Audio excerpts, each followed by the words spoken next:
ng pagkain to. Ito na ang top 7 nyo sa Dream Maker. Sino daw top 7 nyo sa Dream Maker? Ay, lahat po sila magagaling. Mauuna daw si Tatin. Uy, para kayo gawin nyo muna kaming top 7 ko sa Dream Maker. Nag-e-expect na yung mga yan. Eliminated na din nakasama. Huli. Hindi, ang top 7 ko sa Dream Maker ay... Hindi kayo mag-i-expect. Pa-intense.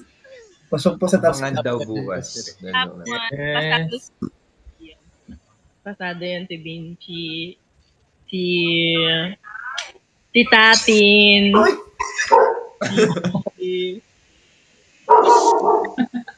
Parang si Rato. Si Marcus.